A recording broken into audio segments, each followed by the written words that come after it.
This episode of Mission Log is brought to you by the Eagle Moss Shop, home of official Star Trek collectibles available only from Eagle Moss. Use promo code MissionLog for free shipping and 15% off your order of $60 today at shop.eaglemoss.com/USA. Mission Log, a Roddenberry Star Trek podcast. Episode 225, A Fistful of Datas.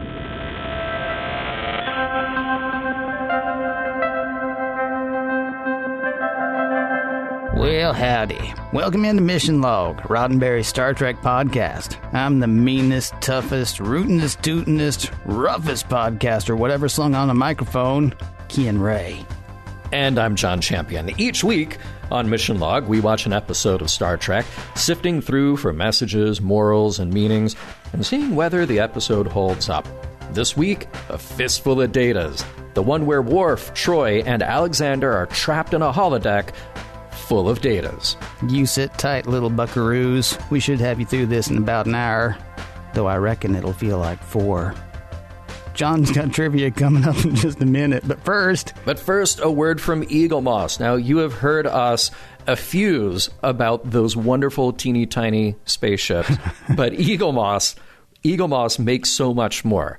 Everything that they make is officially authorized by CBS, and they have some items that are exclusive to their store that are not part of the subscription basis. And these are great. We want to talk about 3 of them real quickly today. First off, the Starship's Shuttlecraft box set. This is a great way for a collector to kind of kickstart a collection. 4 shuttlecraft. You get the Galileo from the original Enterprise. You get a Type 6 from the Enterprise D, a Type 9 from Voyager, and a Type 10 from Defiant. Here's what I love about this set. Not only do the shuttlecraft look great, but in each box you have an ocutogram that is a schematic of that ship, and it comes with its own display stand. So you kind of put it against a light, you get the backlight, and it looks great. It looks like something right off the show. Now, the thing, and I apologize that I am this guy, the one I'm most excited about is the NCC 1701, no bloody A, B, C, or D. I thought you'd be excited about that. No E, and certainly no J. It's 11-inch, it's oversized. And so, like, if you remember, like, us talking about how much detail there was in the little ships, now imagine that they've got a bigger canvas on which to play. I mean, this thing is like, it's heavy, it's well painted, it's got the original deflector dish. It's, not the original, not like, but it looks like the original one. It doesn't come with, because there would only be one then.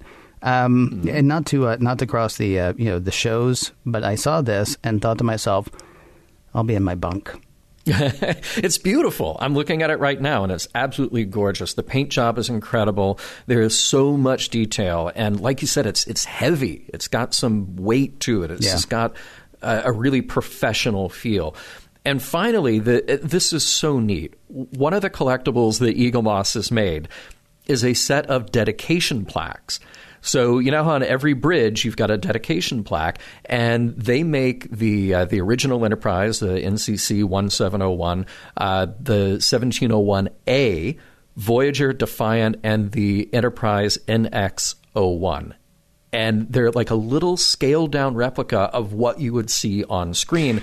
I love this kind of thing because it's an in-universe collectible. It's not like hanging a picture of the Enterprise on your wall, but you just have this nice brass-looking plaque. Yeah. And you get up closer to it. Oh, look, it's the Enterprise. Yeah, it is very in-universe. I got to correct you on one thing, though. It's not scaled down. I mean, if you want to feel like you were the captain of a ship, this is a 1-to-1 scale thing. I mean, of course, spaceship not included, but I mean, they do look exactly like the plaques hanging on the various bridges of the shows, or the various bridges of the ships to which they're dedicated. So, there's all that stuff, and of course, because you're listening to us talk about it, and because they like you and they like us and we like them, they got a special deal for people listening today. You can order today for free shipping and 15% off of purchase of $60 or more. And that's like site-wide. Yes, we've been talking about these cool things, but they got a lot more stuff than that. And, they're happy to cut you a deal on a lot of it. So you can get that by taking advantage of the exclusive Mission Log offer. For details and to order, visit shop.eaglemoss.com/USA. And the promo code is Mission Log. It's all one word. And what we have here is all caps. I don't know if it's all caps or all lowercase, but, to be safe, make it all caps, all one word, Mission Log at checkout.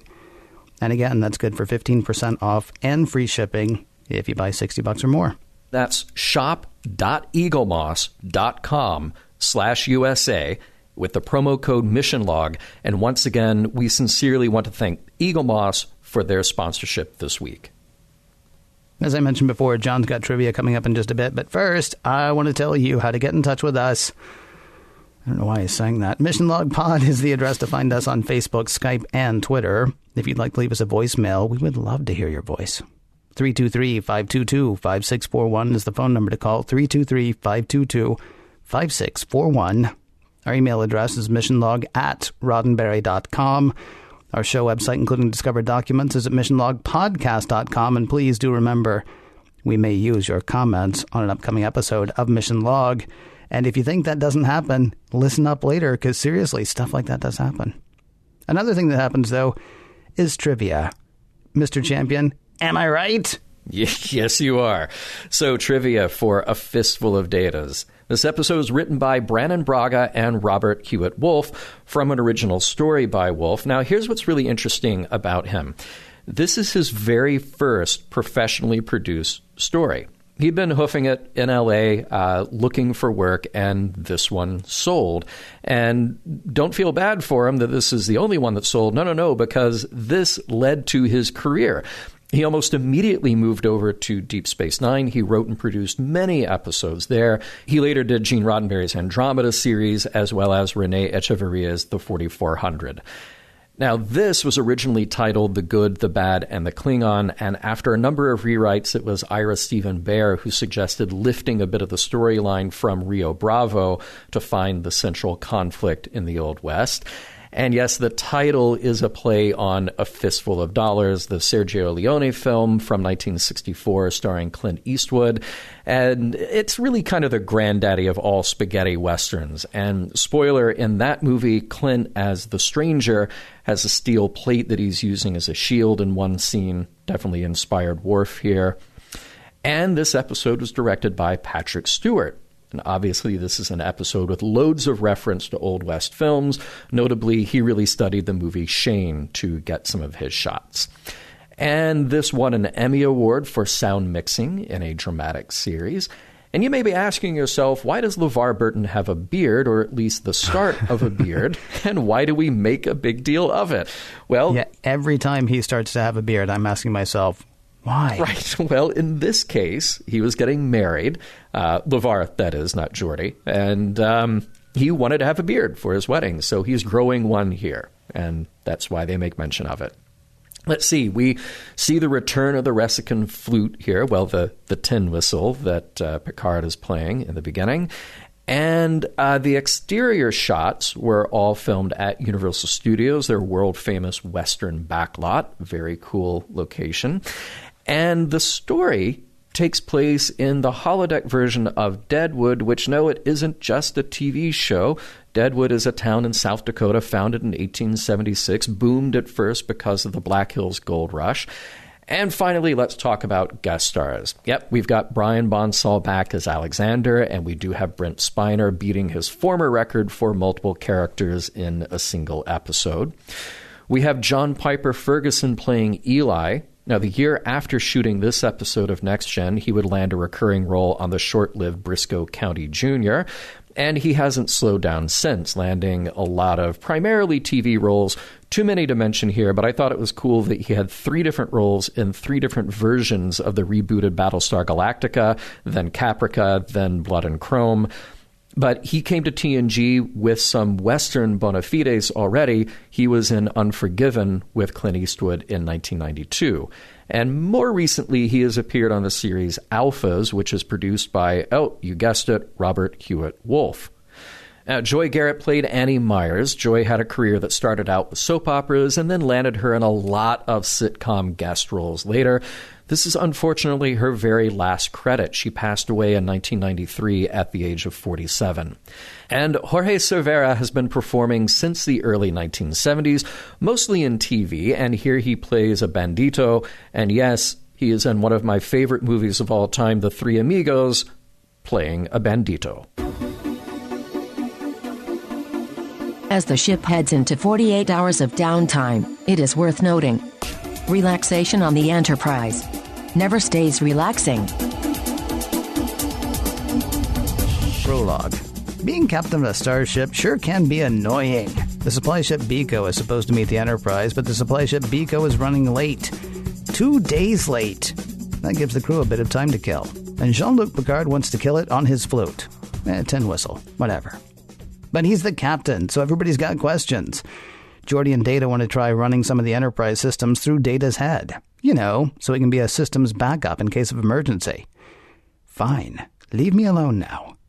Dr. Crusher wants the captain to have a part in the play she's directing. Minor part, 2 lines.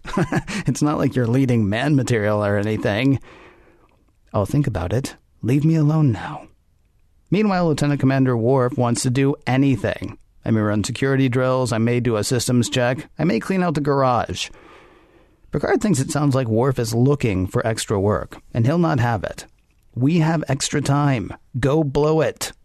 And Picard goes back to blowing his flute. Tin whistle. Whatever.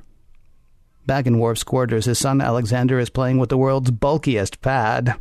Worf comes back and gives Alexander the news. The captain has seen fit to relieve Worf of his duties. He can go wherever it is Alexander wants him to go. With that, Alexander tells his father to saddle up and puts a cowboy hat on the security officer's head. Ooh, I smell a time travel episode. Act 1. Scratch that, it's a holodeck episode. Deadwood, 19th century Earth, the ancient West. Worf is the sheriff, and Alexander is the deputy. They're in law enforcement. The recreation is great. Old buildings, an old guy sitting on a porch, a practitioner of the world's oldest profession. The Apple Dumpling Gang could ride through any second. Or Al Swearingen. Whichever. Worf and Alexander hear a gunshot and run to check out the disturbance. In a saloon, the lawmen find Eli Hollander, a.k.a. the Butcher of Bozeman. He's killed 23 men. He's the meanest and toughest gunslinger in the West. It's their job to take Hollander into custody, which, for Worf, is easy. Because he's a Klingon, and this program was written by a 6-year-old. And Lieutenant Barclay. And now the 6-year-old is annoyed. Apprehending Hollander was too easy. So they increase the difficulty level. Take 2. Entering a saloon, the 2 lawmen find Eli Hollander, a.k.a. the Butcher of Bozeman. He's killed 23 men. He's the meanest and toughest gunslinger in the West. It's their job to take Hollander into custody, which is more difficult this time. But Worf is still a Klingon, and this program was still written by a 6-year-old. And Barclay. Also, they have help this time. A mysterious stranger shoots the hat off Hollander's head. It's Counselor Troy. Alexander invited her along since she likes Westerns. Now, while all of this is happening on the holodeck, Geordi and Data have been working away in engineering. Geordi's plugging various Enterprise systems into Data's head. Everything seems to be going fine until Data experiences a slight power surge in his neural net. He's okay, but to be safe, he disconnects from the Enterprise computer. They decide to run a few tests, but as they walk away, Data takes his diagnostic tool and holsters it. Gunslinger style. Sadly, nobody sees this trick. Act 2. Sheriff Worf and Deputy Alexander have Eli Hollander in the pokey, but Hollander's talking tough. When his paw gets there, it's curtains for the Klingon.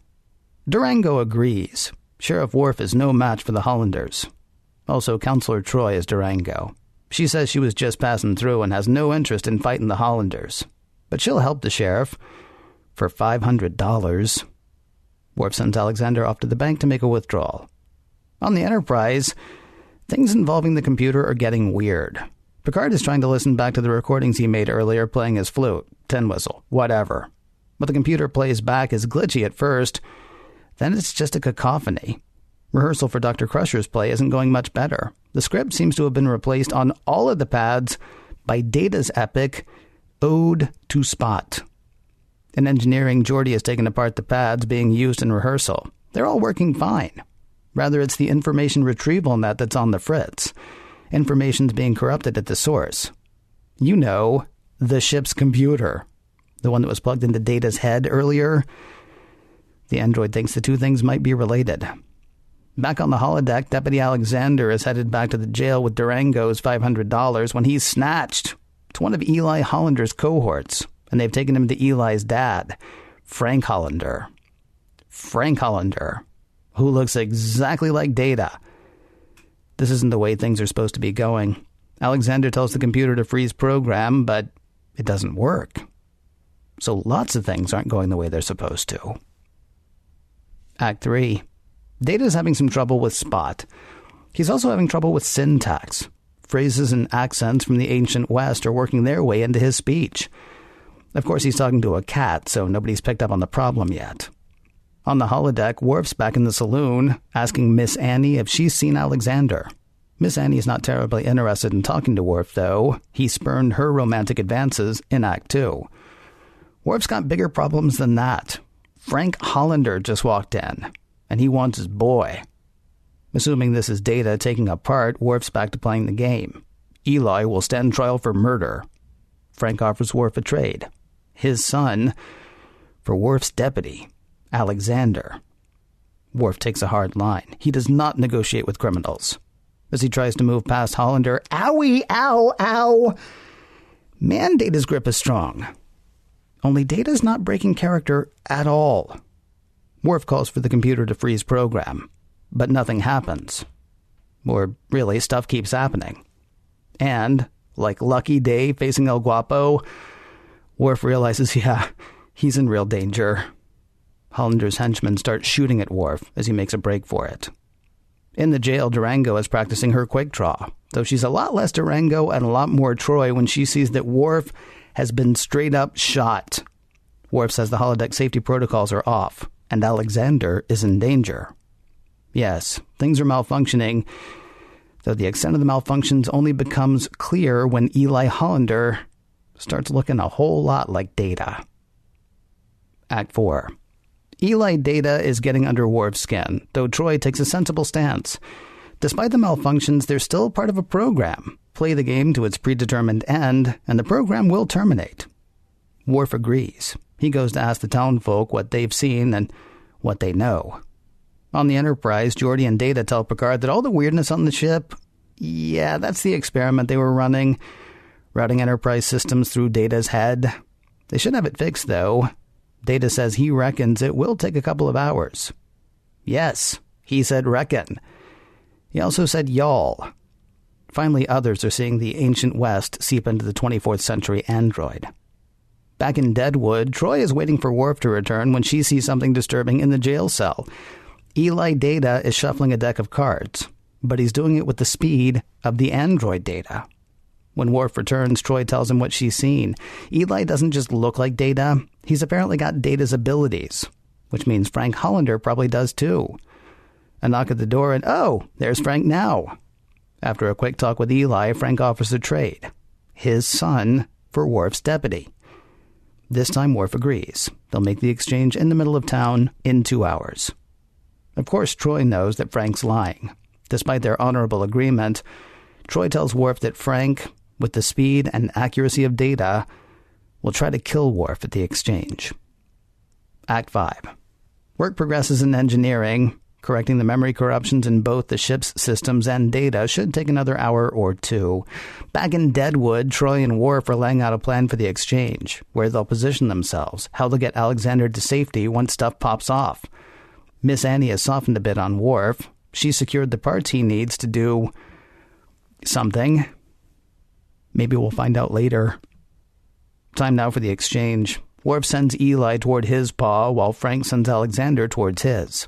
And, just as Troy predicted, that no-good two-face Hollander throws down on Worf. He and his henchmen, every one of whom is now a version of Data, start firing. But the bullets don't hit Worf. He's used the equipment secured by Miss Annie and his communicator badge to build a personal force field. Frank uses all of his bullets, though just as Worf's shield dies, Frank is tossed another gun. But Worf shoots that gun out of Frank's hand. Defenseless, Frank expects Worf to shoot him. But looking over at Alexander, Worf can't do it. Instead, he tells Frank to never show his face in town again. The bad guy's beaten, Worf's reunited with Alexander, but the program doesn't end. Not until Miss Annie has a chance to snuggle up to the sheriff. Back on the Enterprise, everything's fine. The Beaco's there. Yay. In their quarters, Alexander says he figures Worf will never want to visit the ancient West again. Worf considers and tells his son that Deadwood may face danger once again. If they do, they will need a sheriff and a deputy. The end. Let me stop you right there, John. Sorry, I know I usually give you a little bit of a chance to say something here, but I have to jump on this right now. Okay. Y'all is a contraction. Yes. Yes, it is. For you all, right? And I can't remember who said y'all in this episode. I can't remember who was it that said y'all. Was it Picard who said y'all? No, I don't think it was. No. Was it Worf who said y'all? No. No, I believe it was Data. Oh, Data, yeah. who cannot say a contraction. Yeah. Right? Well, and yet there he is saying y'all to everybody. You know, a power surge will do amazing things. I'm just saying the next order out of Picard's mouth should be, say can't. Right.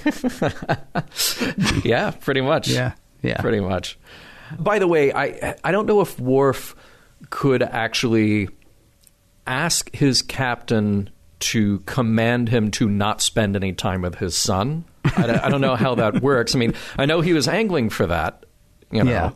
Yeah. I'm not sure how that is, but, you know, he's trying. It's very strange. Well, I mean, I guess the reason he was asking Picard's permission was because it was going to involve other people, right? Mm-hmm. I mean, everybody goes and talks to him. Worf seriously could have just, like, you know, gone somewhere else. Lied to his son, as he did, you know, as it's implied he did before the show started, and said, no, I have too much work to do. I'm going to be busy. You stay here in your quarters, or our quarters, or the quarters. And then you can just go to the Arboretum. People love the Arboretum, John. People love the Arboretum. They do. Yeah, I'd imagine it's even true for Klingons. Yeah. I got a question about Alexander and his toys. Remember last week how Alexander was playing with the world's largest remote control car? Huge. Yeah, this week it's the world's bulkiest pad. Like, yes. Like a speak and spell would look at that thing and say, I know I'm clunky, but holy cow. C-O-W, cow. Yeah. Speak and spell would say.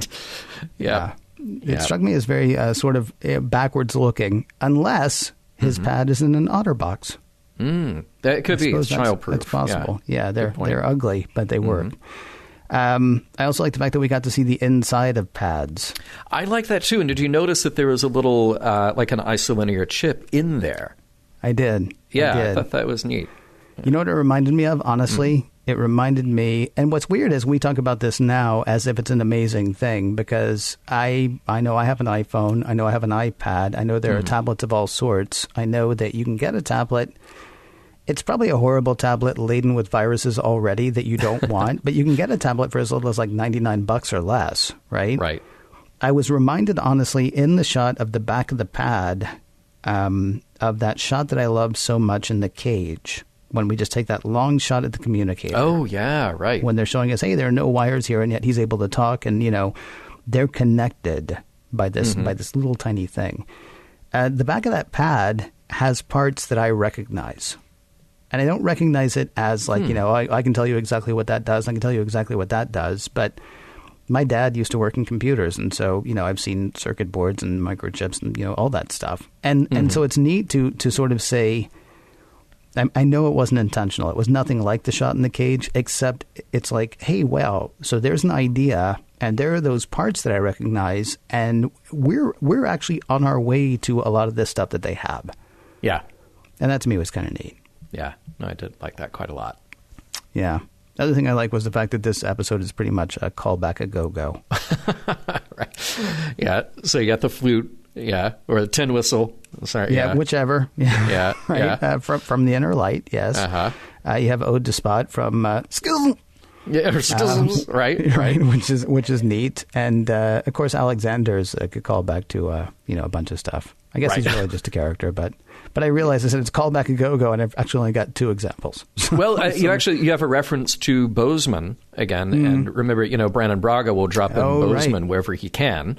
Yeah. So there's I'll bet if he could, he would drop in Bozeman 47 times. Yes, I bet he would. And yes, we have 47 in this episode, too. Hey, I understand that calling the Old West the Ancient West is sort of funny for the episode because they're in the future, but we're not, and we refer to it as the Old West, but in 400 years, they'll call it the Ancient West. But do we refer to Elizabethan England as, say, Ancient Europe? Okay, well, here's what's interesting, because you posed that question, and Elizabethan England is, I believe, not quite as long ago now as the Old West is from this episode. Well, not by much, though, because... No, not by much, that's true. Yeah, her reign started in the middle of the 16th century. So, we're, maybe... But we're at the beginning of the 21st century, so give it another 40 or 50 years, and we may. We're going to call it Ancient Europe, yes. Yeah, I guess there's a time. You see, the other thing I was thinking about actually is, so there's like a world war and stuff, right? Yeah. Coming up in the Federation timeline. Right. I'm not saying here, although, not at who all. can say? Yeah. In the Federation timeline, though, we know that there's a world war coming up. So, like the Transamerica building right now and the Golden Gate Bridge, 200 years from now, that might be considered the Old West. And so then they're like, well, wait a minute, we already have an Old West. Well, no, that's a really Old West. Well, we can't call it the really Old West, can we? Because that's just they could. Ancient West, maybe. Well, I guess. Yeah, they could. A really touching moment for Geordi to say to Data, you're not just another electronic system, and for Data to say back, and you're not just another biological organism. That should really, we should do a line of Valentine cards. In addition to our T-shirts and everything else, and I think that would really be touching. I don't know actually if anybody has printed real cards, but I know I have seen online the my neural pathways are. Oh yeah, accustomed to your sensory input, or yes, something along those lines. Yeah. So might have been done. Yeah, I guess that's what I'm saying. It might have been done. Thank goodness that this episode finally reveals what Reg Barclay does in the holodeck. Else we would have had no clue otherwise where he was spending his time and how he was spending his time.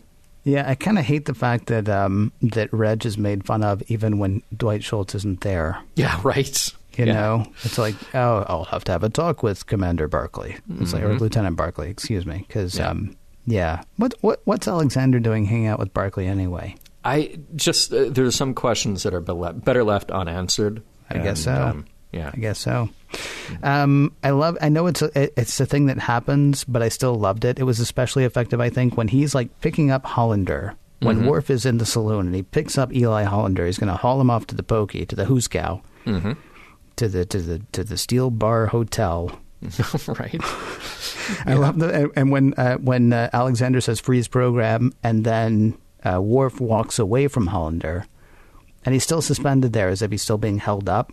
Yeah, it's not just a simple freeze thing. There's something about it that really I liked it. I liked it a lot. That was effective. Yeah. It's also possible that I was looking for things to like a lot in this episode. Spoiler. Right. I did have another question though. So they say these malfunctions. What do they affect? And Geordi's like, stupid things like music, just secondary, and the library, and the holodeck. And I'm thinking, really, shouldn't somebody have checked the holodeck at that point? What with the holodeck's tendency to nearly kill people who use it for anything besides watching classical music videos? Yes. So, I kind of wondered the same thing. At some point, you would think that others would ask, "Hey, where's Worf? And where's Troy?" Like at some point they would want to know that. So it's a little conspicuous that never happens. And by the way, why are there safety protocols that can be overridden? I think we had a listener ask that, and it really came to light for this. Seriously, you can make this thing kill you about 100 different ways. Don't you have to be of a certain level, though, to raise the level to the point that it's going to kill you? I mean, like Alexander raised the difficulty level, but he only raised it till 4. I think I want to say that in the past, when they've taken off the the safety fail-safes or whatever, which is redundant, so I know that's not right. But when they've taken off those fail-safes, they've like had to do like a big override thing. I was under the impression that all Alexander did was make the game a little bit more difficult, but it was actually the malfunction that took away the mortality fail-safe. Right. Yes, the malfunction took that away. But again, there is a thing there to be taken away. Ah, good point, Dad. So, that's kind of the weird. So, like, let's say, Ken, that you and I were to go play paintball. Because that's the thing that people do. I hear that, yeah. We don't, but that's the thing that people do, But you and I were to go play paintball, and we put on the gear, and we get the paintball guns, and then we run around in the woods, and we shoot each other with paintball guns. And that hurts when you get hit with one, but nothing's going to come from it, right? Now, let's just say that we're like, we have the option to do away with the safety protocol and just get real guns with real bullets. Right.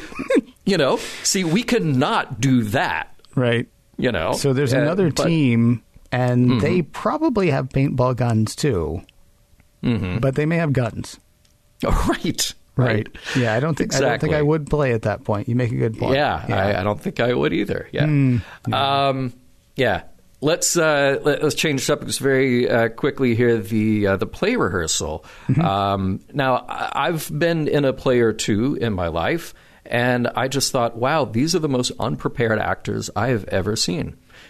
Did Riker not read the script at all? Because I thought we were actually coming in the middle of a rehearsal where they had actually been rehearsing before. Yeah, and did he just not see that the words had changed and he just started reading and not immediately say, hey, this is not the script? Will he just literally read anything on the pad in front of him?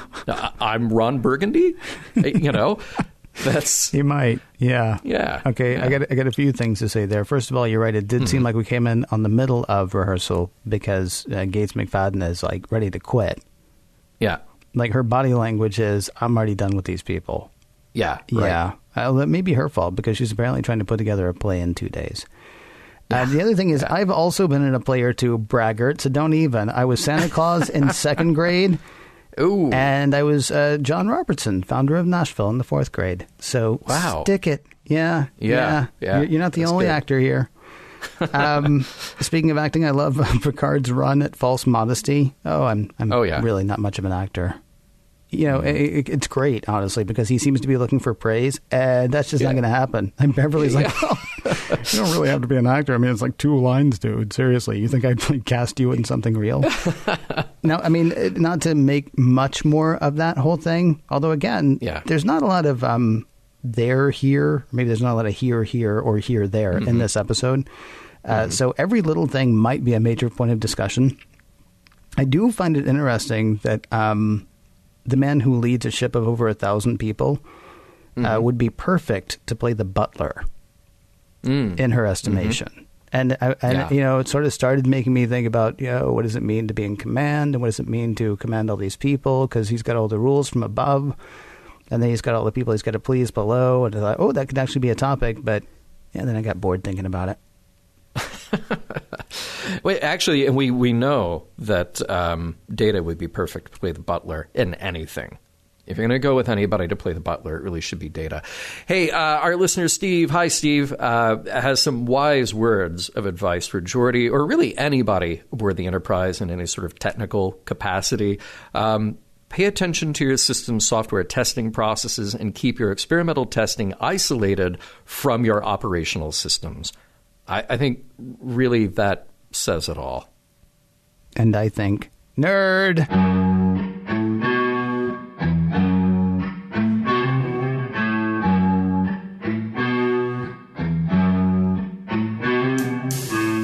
I hate to be that computer, but Alexander says, saddle up, father, and proceeds to take Ward to a simulation with 0 horses.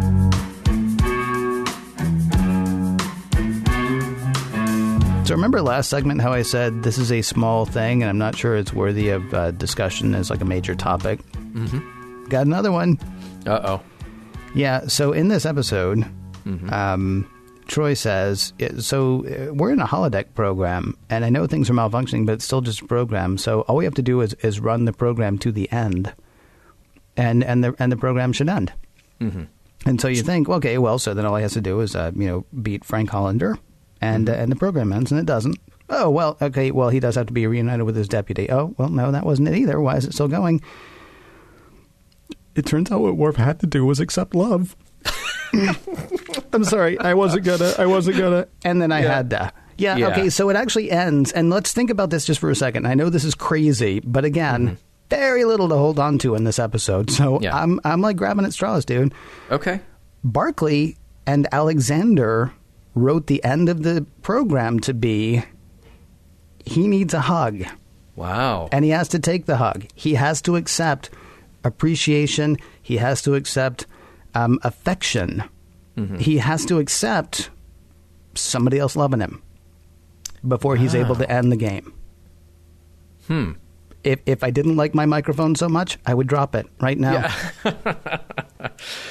Yeah. So you think Alexander came up with that all by himself, huh? No, I think it was Barclay. Okay, all right. No, I think it was probably some science fiction writer who thought, it'd be kind of funny, wouldn't it? Yeah. But again, there's not much to go on here. And I did actually find myself wondering, so somewhere along the way, somebody decided that's the only way the program ends, is with the young woman going, or a middle-aged woman going, my hero, and Worf having to stand there for it. It's not like Thank You, Masked Man. Where oh, God, I love that. Where he rides off before anybody can say thank you. You know the reason he doesn't do that, right? Never mind. We can't get into it here.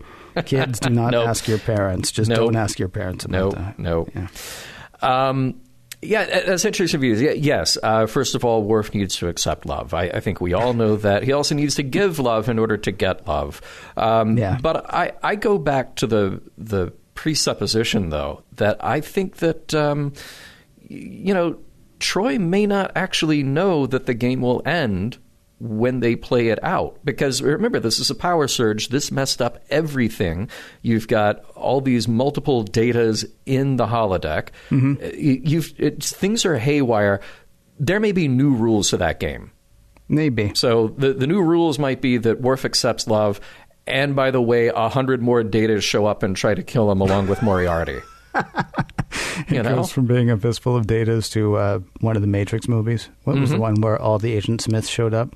Mm-hmm. It was one of the ones that's not nearly as enjoyable as the first one. I know that. Yeah. So this is kind of a weird topic, but something in the episode really struck me. All right, when you're a kid and you're playing something, cowboys, astronauts, orthopedic surgeons, whatever you played as a kid.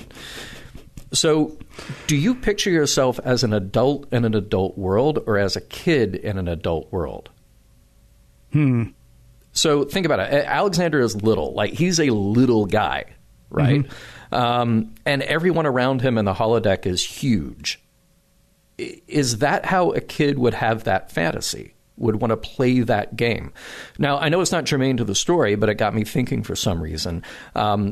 Because maybe if I were a kid in that hyper-real adult world and getting kidnapped and stuff like that, I would probably be terrified and not want the game to continue at all.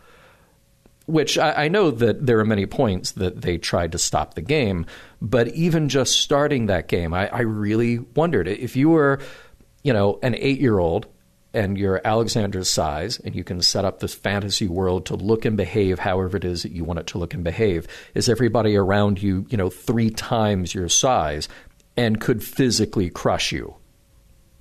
Well, except they can't physically crush you because you're in the holodeck and there are mortality failsafes.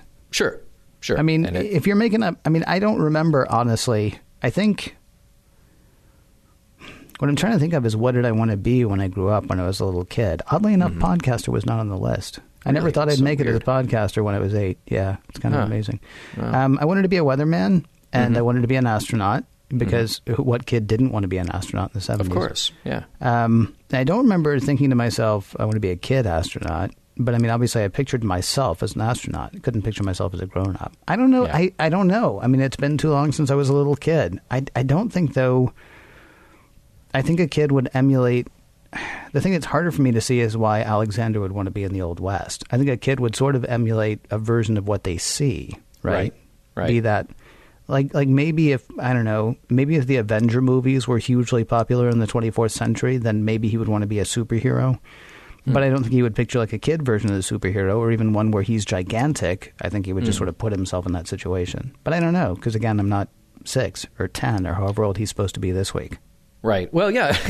And he might actually do a Barclay type thing, which is to have a bridge that you can go on and you can give commands and you can pretend like you're the commander of the Enterprise. But we've done that. We've already seen that happen. So yeah. Probably don't want to play that through again. I don't know. I was reminded of a conversation that I had with a friend of mine, and we were talking about how in cartoons and TV shows, when they have kid characters, and very often those kid characters don't work, and particularly in cartoons. And he was saying, like, no. Look, a kid on Saturday morning, they should want to sit down and just watch adults being awesome. They don't want to see kids getting like dragged along and not being good at stuff, or they just want to sit down and see adults doing things that are awesome that then they can aspire to do one day. And I kind of get that. But then I watched this and I was like, this kid is really in the thick of it. Well, you say that that's what kids want, though, and I'm thinking Johnny Quest keeps coming back as a thing. Right? I think that is sort of a rare exception. Well, you know? Okay, so how old are the kids from Scooby-Doo? I was never really clear how old they're supposed to be. They're relatively young, though. It's not like Fred's 35 driving around the Mystery Machine. You don't know. He might be 35. God, I hope not. That's because that's a whole other... Somebody's going to have to do paperwork. I always assumed that Shaggy was the oldest person there. But really? That's for our Scooby-Doo podcast, which I think comes after our Best of the West podcast, which I'm pretty sure comes after our Moonlighting podcast, which Super Train, Super Train someplace in there, and of course Kolchak the Night Stalker. Yeah. I don't know. Because now I want to argue the cartoon thing, but that's not what we're talking about. My assumption is that Alexander would just want to be in the Old West. I don't think he would want to be in a kid version of the Old West. Yeah, he just wants to be. It's kind of a kid version of the Old West, though, because Worf's like, we need money. And Alexander's like, I'll go get $500 out of the bank. Okay. Right, because he can just do that. Yeah. That's very much a kid version of the Old West. Right. So maybe he is doing that, John. All right. I also thought a little bit about Westworld in this episode. The new one or the old one, either way, take your pick. I know that this episode is a lighthearted romp, but does anyone ever worry about going into a simulation where you're shooting people? You know, in the new one, they put a very fine point on it, and one of the recurring phrases is, these violent delights have violent ends. So is there a debate about holodecks in the 24th century the way that we've had debates about violent video games in the 20th and 21st century, or violent imagery in movies or TV? I just feel like that's kind of an ongoing discussion that we have about media and artistic expression, and that age-old debate of, well, are we simply reflecting what's going on in the world, or does that art have some influence on the world as well? The holodeck raises a really interesting and problematic version of that, where you can absolutely lose yourself in that fantasy, in that story. We've seen that with Barclay, but Barclay wasn't just, what we've seen of him. He wasn't going around entering to, horrifically violent actions. Now, Worf's is a little bit different, because remember, he does his calisthenics and he goes in there to fight Skeletor every now and then. But that's a specific training thing. As opposed to just, I'm going to go, it's a specific training thing, but I mean, no other person does calisthenics by fighting Skeletor, except maybe He-Man. But I mean, that's it. Could. Right? Yeah, that's true. Yeah, I mean, so you say, well, it's just a training thing, but that's just what he's calling it, right? Yeah. Why do you play all the games where you shoot 20 people every minute? Oh, I'm practicing my reflexes. Well, okay. Or you're shooting 20 people every minute. Right. I mean, it's, which I'm not saying, I mean, there have been, yes, there have been studies that say that violent video games lead to violence. There have been other studies that say, no, they don't. So, I mean, I don't think we can solve this question here. No, not at all. And not by the 24th century either. Here's the thing, though. Yeah. I mean, we can't by the 24th century. Hopefully people will. But, hopefully. That's above my pay grade. Plus, I'll be dead. I'm sorry. I'll be a brain in a jar. Anyway. Here's the thing, though. You could argue that they do answer this question here Worf wants to be a good example for Alexander. So at the end of it, he doesn't shoot Frank. Frank fully expects it. And in Old West parlance, Frank certainly deserves it. Sure. Right? I mean, I don't want to say the name of any movie. But, I mean, there have been plenty of times where the guy who, if not the hero, at the very least the protagonist, does kill the bad guy. And we're like, yeah, good, because that's how that works. You know, Old West, Old West, Old West. I did wonder, though, still, even though he didn't kill him, and that's definitely a good thing to model for Alexander, even though he didn't kill him, did he do the right thing by just letting Hollander go? They're lawmen, right? And they've talked about a system of jurisprudence, and they've talked about we got a jail, and we can hold him here, and then a judge will come by, and then in Tombstone fashion, he may say, well, there's no witness, so there's no crime, case dismissed. But it seems more likely that, you know, they would play the whole thing out. Now, that's a long holodeck program. You're just going to wait 2 weeks for Judge Spicer to come by and, you know, that would be hilarious, though. And it's a great lesson for Alexander that actions have consequences. That actions have consequences, and that the wheels of God grind slow, but they grind exceedingly fine. Yeah. That would be the other. See, you think games are fun, but you got to read the rules, son. Yeah, sorry, kid, you got to commit now. Yeah, it might have been a half-hour romp in the holodeck, but now you got to go back. You have to watch them pick a jury. And, what was wrong with puppies? I'm asking, what was wrong with puppies? We could have done that and been done, because puppies are disposable on the Enterprise. Don't tell anybody. No. But really, though, did he set a good example for Alexander by saying, get out of here and don't show your face around here anymore? Or is that just, are we then, again, just doing the parlance of the Old West thing? I think we're just doing the Old West. I think that's it. There was no example, because how many great examples has Worf set for Alexander, really? Yeah, no kidding. Yeah. Oh, you're here. Let's have you go visit your grandparents for ever. Yeah. Yeah. Look, I've got some work to do. It's going to take me about 10 years. Exactly.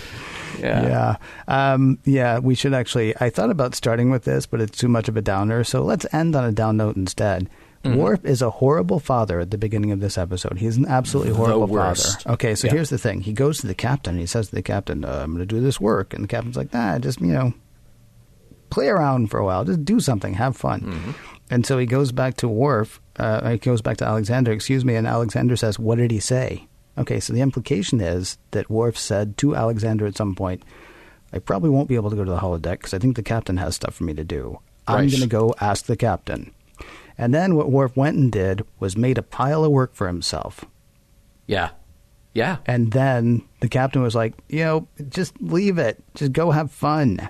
And then he has to go back to his son, who says, oh, did he give you permission to do the thing with me that you were going to go ask him whether or not we could do it? Right?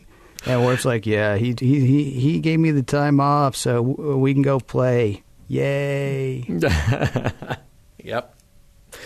Yay.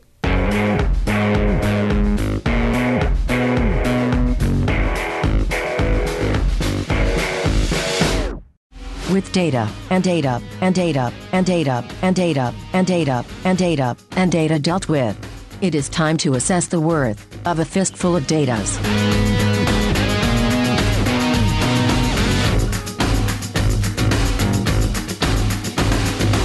As the shadows lengthen, my partner and me know it's about time for us to ride off into the sunset.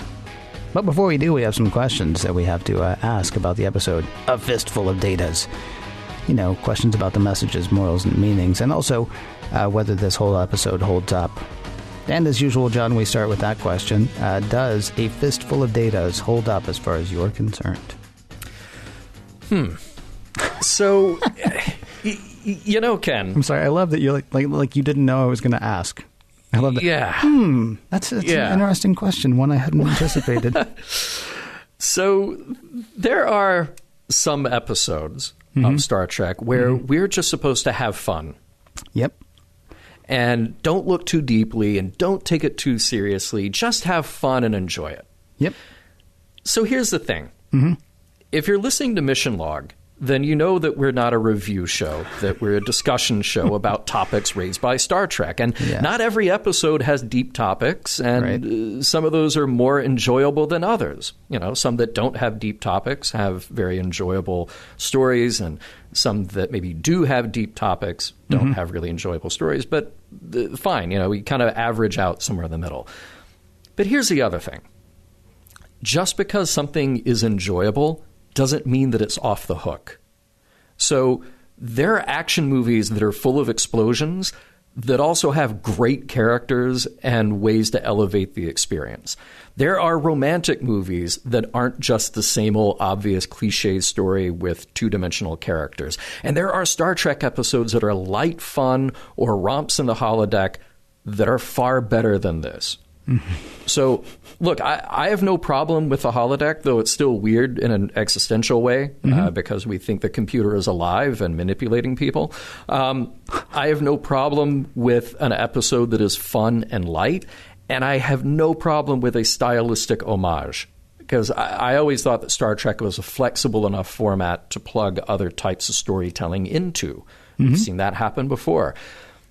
I have a problem with this episode since it never allowed me to become invested in the characters or the action, even if they were having the time of their lives.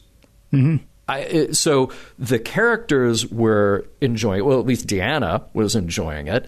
Alexander was enjoying it. Worf kind of grudgingly accepted that he was enjoying it. Then when things became really difficult, it should have been, you know, those stakes should have been raised, and I should have felt that they were really in danger, but I never felt that either. And I understand that the actors playing the characters were having a good time because they got to go do something fun. Yeah. They got to use different sets, put on different costumes, and play up these big characters, especially Brent Spiner. So I get that. But just because they're having fun doesn't mean that I'm having fun with it. I can't say that this episode holds up. And I know that there are people who love this episode. And you can love Brent Spiner's performance, and you can love the change of pace, and you can just love a good old-fashioned holodeck episode. But there are better holodeck episodes than this. Can I ask you a question? Sure. If you knew that there were 7 more seasons of Next Gen, would you be kinder to this episode? Because I find the problem that I have with it is I know now that we're running out of time with these characters. And so I begin to feel like these episodes are wasting the chance that we have to explore these particular themes with these particular people. Now, I don't want to spoil anything for anybody, but I know there's at least one more season of another Star Trek episode, another Star Trek story. Maybe even 2. Who can say? Yeah, right. So I know there's going to be plenty of chance to sort of explore these things more in the Star Trek universe. But we can actually, we're well under 100 times. We might even be under 50 times to see Data now. We might be under 50 times now to see Picard. Yeah. We might be under 50 times to see all of these characters. And so then when something like this lands on the table, I'm kind of like, okay, like if this had been season 2, it would have been a tour de force. And no, it wouldn't have said anything, but it would have been amazing because the storytelling is really good. Or storytelling's okay. The acting is really good. The sets are really good. The costume is really good. The getting to see the characters play with different things is really good. But I'm running out of time here with these characters in general. Well, I don't know if that would affect my feelings about it at all. I mean, we when we met Moriarty, that was a holodeck episode that really changed things and that made you actually contemplate what's going on with that holodeck character. In The Big Goodbye, we, again, an early episode, stylistically fantastic, but there were moments that made you really ask what was going on here. Yeah. And in this, it's just sort of like, oh, it's a computer glitch. Oh, they're in the holodeck.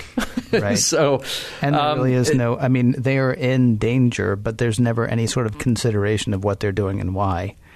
Right. I mean, it would have been very strange to have, Worf or Deanna say these violent, what is it? These violent delights bring violent ends. Yeah, that would have been a weird thing to say, but it might have been kind of interesting to have them go, we had all kinds of things from which to choose, and we chose, life or death. Right. Why didn't we choose Idyllic Park? I mean, it's honestly, Barclay may be onto something. He goes and, he goes to a Rococo painting every time he gets a chance to go on the holodeck, which is, kind of a neat thing to see. I will say I don't want to discount. I'm not a fan of every one of Brent Spiner's performances in this. Mm-hmm. I'm a huge fan of his Frank Hollander. I found knowing how the episode's going to end, knowing that nothing bad is going to happen to anybody, I found Frank Hollander menacing. Like truly, he kind of creeped me out. Now maybe it's because he's Data, but with a mustache and with the hat and acting completely different. But when Data starts to get the Old West vibe going on the Enterprise, it's too over the top. When Data's playing Eli, it's way too over the top. I've never actually understood that. In Westerns, it's the same sort of thing, right? You always have the very upstanding patriarch and then the hayseed sounding son. I don't know why that is, but I mean, and I know Brent Spiner, of course, has to imitate the guy who was originally playing Eli, and they have to give him a distinctive sound, so it's not just Brent Spiner talking to Brent Spiner. It feels like it's two different characters. It's funny. Do you remember Brent on Night Court as Bob Wheeler? I do not. Oh, my gosh. All right. So you and everybody else, look it up on YouTube. He would do this character as a recurring character, Bob Wheeler, who is this sort of hayseed, and it's that accent that he's doing. And it's really funny. It's too much. I think you as a Southerner really appreciate the fact, yes, there are people who sound like that, but that tends to be one of maybe two Southern accents that you get on television. You either get Julianne Sugarbaker, or you get, Cletus the Slack-Jawed Yokel. Brent Spiner's performance as Frank Hollander was great, I thought. And there are cute little performance parts as well. Like honestly, I made mention of it earlier. What happens between Beverly and Picard is beautiful. Like Picard's like, oh, I couldn't possibly. And Beverly's like, of course you couldn't. And Picard's like, right, yeah, I couldn't. I mean, it's a nice little exchange. So, I mean, it's not a poorly... Would you say it's not a poorly executed episode? It's just you hate the story? Yes. Okay. It is a well-executed episode. Yeah, I was actually surprised because I remember thinking that the last time that we mentioned Patrick Stewart directing, it felt really clunky. Yeah. And this didn't feel clunky at all. This actually, I think there was one scene that I was like, but I mean, like, it actually felt like it was a well-executed episode, so I was glad to see that. Well, but you know what? From a directing and production end, yes. But here's the thing with the script. Mm-hmm. So you and I have watched enough Next Generation over the last couple of years, and every single week and multiple times a week, that you can pretty much set your watch by the dramatic beats that occur right before a commercial break. Mm-hmm. And every now and then an episode will come along and something will just sort of happen and fizzle out, leading into the opening credits or leading into a commercial break, and you notice it because you say, wow, that's weird. That didn't seem like a dramatic moment. Like when Riker fell asleep in Schisms? Exactly. Schisms. But in this episode, I felt that almost in every act, where yes, there was the manufactured drama within the holodeck, but because I wasn't invested in it, it felt like every time we went to commercial, it was just sort of like, well, here's another thing that's going to happen, but we have to take a break. Right. So the pacing felt really bad to me, even though, perfectly well acted, perfectly well directed. It just sort of felt flat. Yeah. Well, we did find things to talk about in it. Do you feel like there was a message in this episode? That Brent Spiner is an engaging and versatile actor. Oh, okay. Yeah. And that Patrick Stewart is improving as a director, perhaps. I think that's pretty good. Yeah, this is not a message episode. Nope. And again, that's okay. Yep. You know, it might be our job to find messages in Star Trek, but every now and then an episode doesn't have a message. That's perfectly all right. So then we default to whether or not we enjoyed it. Yeah. And there are parts of this episode that I was sort of like, oh, okay, well, that's pleasant. But yeah, overall, I don't know that I'll be watching. I don't know that I'll be watching it again anytime soon. Mission Log is produced by Roddenberry Entertainment, executive producer Rod Roddenberry. You can find out more at roddenberry.com. For more exciting Star Trek podcasts, check out Trek FM, that's trek.fm. And for the latest in Star Trek news and discussion, be sure to visit trekmovie.com. Next week, for a few datas more. Not really, but that would be fun, wouldn't it? Quality of life, next week on Mission Log.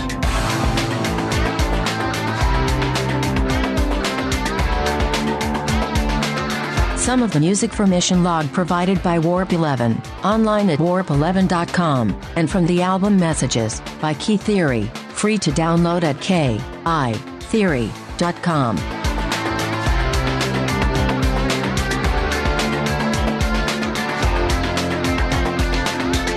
Wait, it is over? Where was Bullock? Where was Wu? Where was Calamity Jane? Worst Deadwood ever. End transmission.